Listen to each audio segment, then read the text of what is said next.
Shalom. Call Halayim Yahweh, Bahashem Yahweh Shai, Bahashem Kodash. Peace and blessings to the elders, apostles, a great millstone who taught us this truth and rule well. Peace and salutations to the Akim, put on as the elect, striving towards perfection and that crown of righteousness. This is your brother Kassad of the Great Millstone Austin, coming out of the branch of Houston. All right, this is land backing off the previous lesson that I put up, going into knowing your nationality. Now that you know that you're a Hebrew Israelite, what is required of you to do and stuff, man. And what is going to be required of you is to thirst after righteousness, thirst after that sincere milk at the end of the day. You know, be built up in the spirit with the fundamentals and the basics, man. And, you know, as you were to go to a military basic training of some sort, man, you have to be broken down and then built up with the fundamentals that you will need to be able to endure inside of that type of lifestyle or that society of living and stuff in the military. But this is a spiritual military of Yahweh, you know, by Hashem Yahweh Shai. And we also have the basics that are needed, you know, to live and to endure inside of this as well and stuff, man. And I'm going to kick it off here, the first precept with 1 Peter 2:2. As newborn babes desire the sincere milk of the word, that you may grow thereby. So right there, it's telling you that the sincere milk is going to be of the word. All right. So let's go on into what is written within these scriptures. All right. And these things that were written in these scriptures was written before time, you know, for our learning. All right. And they're going to be the fundamental and the basics, you know, of it. So this is where we're getting our sincere milk from and out of.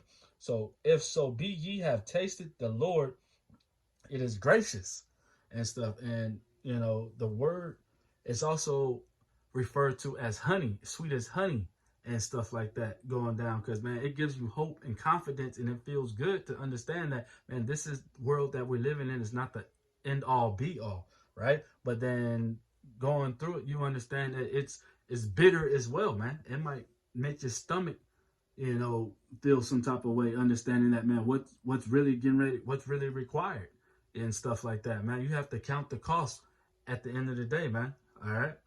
And put it on the line, you know. So continuing on, to whom coming as unto a living stone, disallowed indeed of men. Disallowed. That means, you know, he was not counted worthy. He was tossed to the side, you know. They did not search after him at the end of the day, man. All right. So to whom coming as unto a living stone, disallowed indeed of men, but chosen of Yahweh and precious, right? But, you know, so men here in this world, you know, accounted him afflicted and stuff like that. But Yahweh has chosen him to be precious, man. All right. To be spotless and blameless for the house of Israel at the end of the day, man. To be the sacrifice, the atonement, our reconciliation back to our Father at the end of the day, man. His son Yahweh Shai. And that's a beautiful thing, man. This is Hebrews 5:12. For when for the time ye ought to be teachers, ye have need that one teach you again, which be the first principles of the oracles of Yahweh, right? And are become such as have need of milk and not of strong meat. So, man, so you're going to want to digest and ingest all this milk, man. And if you're a righteous man, you're going to thirst after righteousness. You're going to love knowledge and instruction at the end of the day. And you're going to want to, you know, get all you can get, man. If you ever seen a puppy or a kitten feeding, you know, on his mom, you see that, man, they're greedy when it comes down to it. They want all they can do, man. They're fighting over, you know, that sincere milk, so to speak, man. And that's what you got to do. You got to fight for it, man. This is a fight from the start to the finish, and you must endure within it. All right. This is Romans 1:3.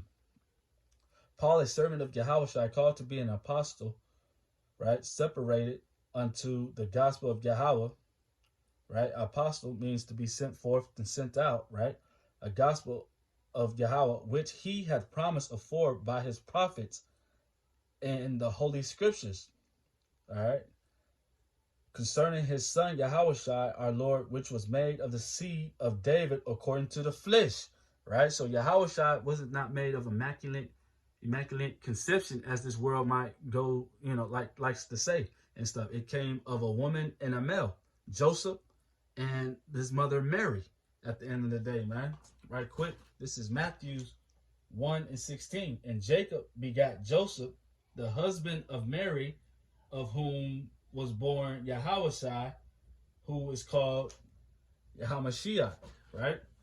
So he came through a seed line, a fleshly seed line, unto this earth, and declared to be the son of Yahweh with power, according to the spirit of holiness, by the resurrection from dead, by whom we have received grace and apostleship for obedience to the faith among all nations, for his name, among whom are ye also the called of Yahushua HaMashiach and stuff. So if the Lord has predestinated you to have this, because the scriptures also goes into how he foreknew us before we was even in our mother's womb and stuff like that. And he has put this in the scriptures and these words inside of us since the foundation of the earth, man, that we'll follow Yahushua's voice wherever he may go. So hearing these words in these scriptures, man, are going to be bringing us back into remembrance, man. And that goes into being edified and education and stuff as well, man. We're relearning these things all over again. These things are familiar to us, all right? And it's a beautiful thing. And so he's coming through the seed line of David, right? And this is David's son, who was Solomon.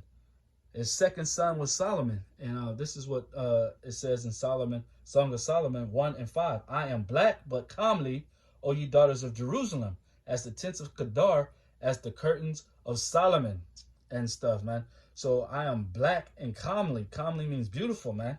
O you daughters of Jerusalem. And he goes to the tents. Kedar means powerful, and stuff.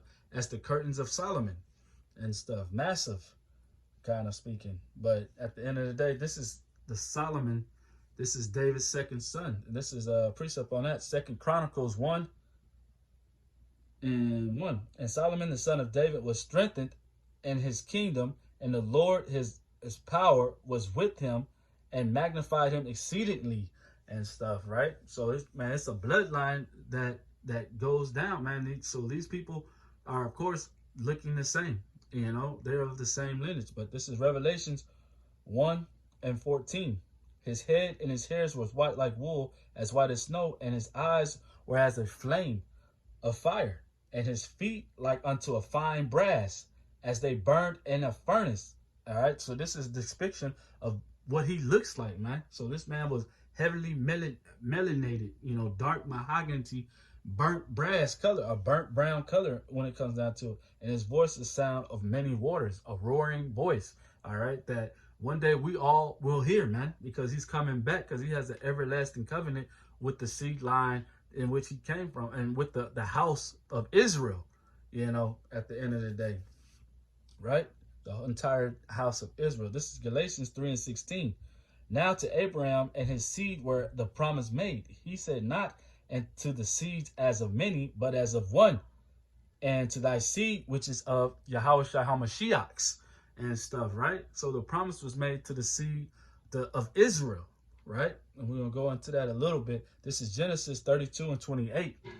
And he said, thy name shall be called no more Jacob, but Israel, for as prince hast thou power with Yahweh and with men, and has prevailed. All right. So the name Jacob was changed to Israel.